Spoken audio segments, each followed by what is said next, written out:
कमाई कितनी हो रही है और खर्च कितना हो रहा है कुछ पता ही नहीं चलता है। महीने में 50,000 कमाते हैं लेकिन खर्च 60,000 का हो रहा है। सेविंग्स कैसे करें? लाइफ में कभी कोई इमरजेंसी आ जाती है या फिर लाइफ का कोई बड़ा इवेंट होता है तो दोस्तों से, रिश्तेदारों से पैसे मांगने पड़ते हैं। सेविंग्स करना तो शुरू कर दिया है लेकिन बहुत मुश्किलें आ रही है। अगर आप सब लोगों को भी कहीं ना कहीं ये प्रॉब्लम्स हो रही है तो आप सही चैनल पे आए हैं। आज का हमारा वीडियो आपके लिए काफी हेल्पफुल हो सकता है। मैं आज इस वीडियो में आपके साथ में कुछ ऐसे टिप्स शेयर करने वाला हूं जिससे आपको सेविंग्स करने में मदद होगी और साथ में मैं आपको एक ऐसा टूल देने वाला हूं जो एग्जैक्टली आपको बताएगा कि आप अपने एक्सपेंसेस कहां पर कर रहे हो और आप अपने सेविंग्स को कैसे बढ़ा सकते हो। हाय फ्रेंड्स, मैं रिंकू श्रीवास्तव आप सबका स्वागत करता हूं मेरे चैनल पे। Do not save what is left after spending but spend what is left after saving. दोस्तों, हम सबकी एक बुरी आदत है कि हम उतने ही पैसे सेव कर पाते हैं जितने हमारे एक्सपेंस में से बच जाते हैं। बहुत बार तो ऐसे भी होता है कि हम इतने एक्सपेंस कर देते हैं कि कुछ सेविंग्स ही नहीं हो पाती है। दोस्तों, हमारा जो ये पैसा है ये हमें हमेशा ये बताते रहता है कि अगर तुम मुझे आज सेव करोगे तो मैं तुम्हें कल सेव करूंगा। दोस्तों, मैं आपको बिल्कुल भी नहीं बताऊंगा कि सेविंग्स करना क्यों इंपॉर्टेंट है या फिर पैसा बचाना क्यों जरूरी है, बल्कि मैं आज आप सबके साथ में कुछ ऐसे तरीके शेयर करना चाहता हूं जिससे आप अपना सेविंग्स करना शुरू कर सकते हो और अपने सेविंग्स को बढ़ा सकते हो। तो सबसे पहले इन तरीकों को समझेंगे और लास्ट में मैं आपको बताऊंगा कि 50-30 रूल क्या होता है और इसे कैसे अप्लाई कर सकते हैं। तो शुरू करते हैं दोस्तों। अगर आपको सेविंग्स शुरू करनी है तो सबसे पहले पे ऑफ योर डेब्ट्स। ये जो डेब्ट्स और कर्जे होते हैं ये बहुत ही बड़ा हर्डल होता है सेविंग्स करने के लिए।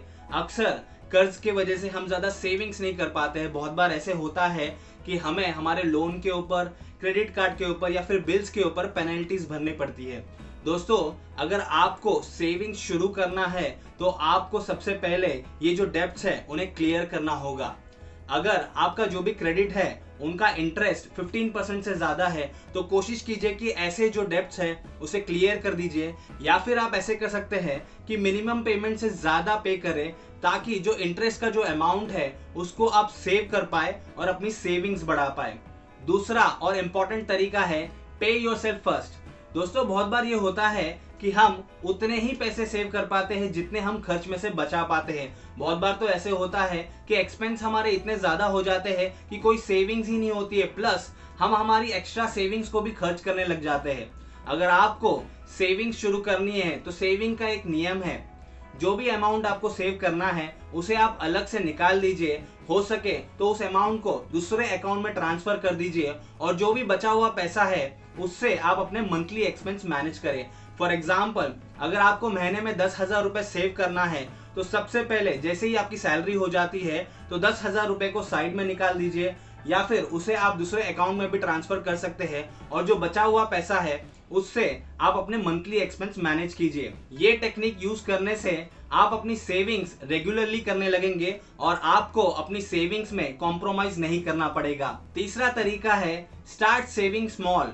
दोस्तों, बहुत बार ऐसे होता है जब हम निर्णय ले लेते हैं कि हमें सेविंग करना शुरू करना है तो हम एक बहुत बड़ा सा गोल रखते हैं कि हम हमारे इनकम में से 50% पैसा बचाएंगे, और जैसे हमारे एक्सपेंसेस बढ़ने लग जाते हैं तो हमारी सेविंग्स कम होने लग जाती है और एक टाइम पर ऐसे भी होता है कि हम कुछ भी सेविंग नहीं कर रहे हैं, हम सेविंग करना ही छोड़ देते हैं।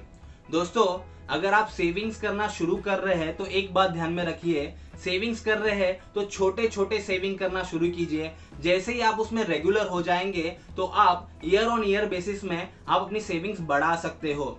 छोटे छोटे सेविंग्स भी अगर रेगुलरली करें तो एक बहुत बड़ा अमाउंट क्रिएट हो सकता है। फॉर एग्जांपल, अगर आप हर महीने 10,000 की सेविंग कर रहे हैं तो आप एक साल में 60,000 रुपया सेव कर सकते हो, और अगर आप लगातार 5 साल सेविंग करेंगे तो आप 3 लाख का एक अमाउंट क्रिएट कर सकते हो। एक बात आपको ध्यान में रखनी है, 1 रुपया जो आप आज सेव करेंगे उसकी वैल्यू अगले साल उससे ज्यादा होने वाली है। अगला और सबसे पावरफुल तरीका है स्टार्ट सेटिंग सेविंग गोल्स।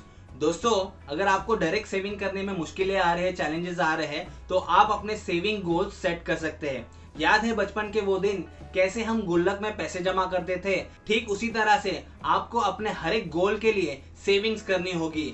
आपके जितने भी गोल्स है, जैसे कि आपको घर खरीदना है, कार लेना है, या फिर गोल्ड खरीदना है, या फिर एक वैकेशन ट्रिप पे जाना है, या फिर एक इमरजेंसी फंड क्रिएट करना है, ये सारे गोल्स को आपको एक जगह पर लिखने होंगे और इन गोल्स को दो कैटेगरीज में डिवाइड करने होंगे, शॉर्ट टर्म, लॉन्ग टर्म। और हर एक गोल के लिए आपको देखना होगा कि इसको पूरा होने के लिए कितना समय लगेगा और इसके लिए कितनी सेविंग्स करनी होगी, और आपको हर महीने हर एक गोल के लिए सेविंग्स करनी होगी।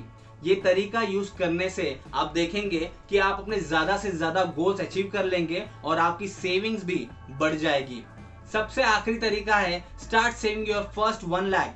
बिलियनियर इन्वेस्टर चार्ली कहते हैं कि अगर आपको फाइनेंशियली इंडिपेंडेंट होना है तो आपको सबसे पहले जो आपकी पहली 1 लाख की सेविंग होंगी उस थ्रेशोल्ड को पार करना होगा। जैसे ही आप इस थ्रेशोल्ड को पार कर लेते हो तो आपके पास एक कॉर्पस बिल्ड हो जाता है, आपके पास इतने पैसे होते हैं, अगर आपको बिजनेस शुरू करना है तो आप बैंक से लोन ले सकते हो, अगर आप चाहे तो इस पैसे को स्टॉक मार्केट में इन्वेस्ट कर सकते हो, अगर आप एक घर लेना चाहते हो तो इसको एज ए डाउन पेमेंट भी यूज कर सकते हो। मैंने आपको ये सारे तरीके समझा दिए हैं। इन तरीकों को इस्तेमाल करने से आप अपनी सेविंग शुरू कर सकते हो और अपने सेविंग्स को बढ़ा सकते हो। अभी हम बात करेंगे 50-30-20 रूल के बारे में।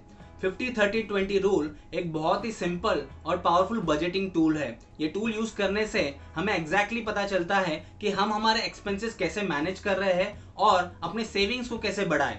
50-30-20 रूल ये कहता है कि आपकी जो इनकम है उसे आपको 3 स्पेंडिंग कैटेगरीज में डिवाइड करनी है। एक हो जाएगी नीड्स, एक हो जाएगा वांट्स और दूसरा हो जाएगा सेविंग्स या इन्वेस्टमेंट। सबसे पहली कैटेगरी है नीड्स की। नीड्स में हम हमारे इनकम के 50% पैसे स्पेंड कर सकते हैं। अभी आप सोचते होंगे कि नीड्स का मतलब क्या है।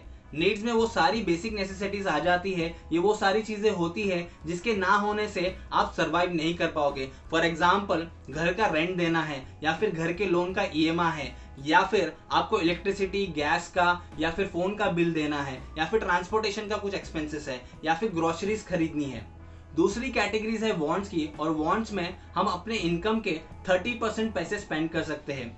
जो भी ऐसे लोग हैं जो कंफ्यूज है कि नीड्स क्या होता है, वांट्स क्या होता है, उनके लिए मैं बता देता हूँ कि जो भी ऐसी चीज है जिसके बिना हम सरवाइव नहीं कर सकते हैं वो हमारी नीड हो जाती है, और जो भी ऐसी चीज है जिसे नहीं खरीदने से हम सरवाइव कर सकते हैं वो हमारे वांट्स है। फॉर एग्जाम्पल, होटल में जाकर डिनर करना, या फिर महंगे कपड़े खरीदना, या फिर महंगे इलेक्ट्रॉनिक गैजेट्स खरीदना, ये सारे हमारे वांट्स हो जाते हैं। तीसरी कैटेगरी है सेविंग्स की, और सेविंग्स में आप अपने इनकम के 20% शेयर दे सकते हैं। 20% of your income will go towards achieving your saving goals and paying any outstanding debts. तो दोस्तों, मैंने आपको ये तीनों कैटेगरीज बता दी है। नीड्स के लिए 50%, वांट्स के लिए 30% और सेविंग्स और इन्वेस्टमेंट के लिए 20% होंगे। 50-30-20 रूल को अप्लाई करना है तो आप इसके लिए अपने पिछले महीने के इनकम को ले सकते हैं। सबसे पहले आपको अपना इनकम फाइंड आउट करना होगा। अगर आप कहीं पर जॉब करते हैं तो आपको सैलरी मिलती होगी, आपके लिए बहुत ही इजी है। लेकिन अगर आप बिजनेस करते हैं या फिर सेल्फ एम्प्लॉयड है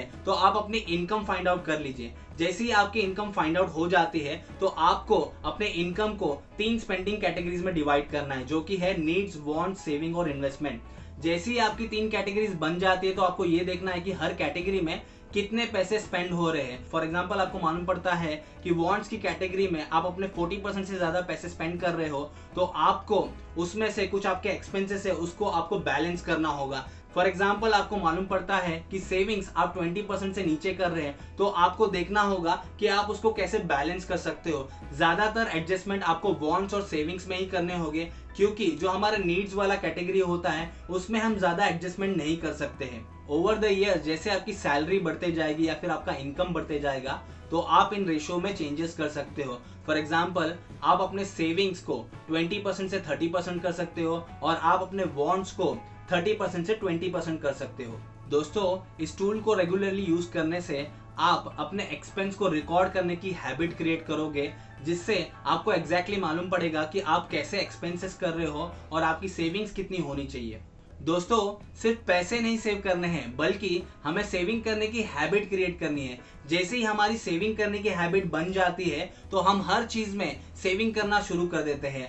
आप रिसोर्सेस में सेव करते हैं, आप एनवायरनमेंट को सेव करते हो, आप ज्यादा रिस्पॉन्सिबल हो जाते हो। आई होप आपको ये वीडियो पसंद आया होगा। अगर आपको लगता है कि ये वीडियो यूजफुल है तो इसे ज्यादा से ज्यादा लोगों तक शेयर करें। अभी तक इस वीडियो को लाइक नहीं किया है तो अभी कर दीजिए और सब्सक्राइब जरूर कीजिए, जिससे आपको मेरे आने वाले वीडियोस की नोटिफिकेशन मिलती रहेगी। आज के लिए बस इतना ही। अगली बार फिर मिलेंगे एक नए टॉपिक के साथ में। तब तक के लिए मुस्कुराते रहिए, अपने आसपास खुशियां बांटे और कुछ नया सीखे। Thank you.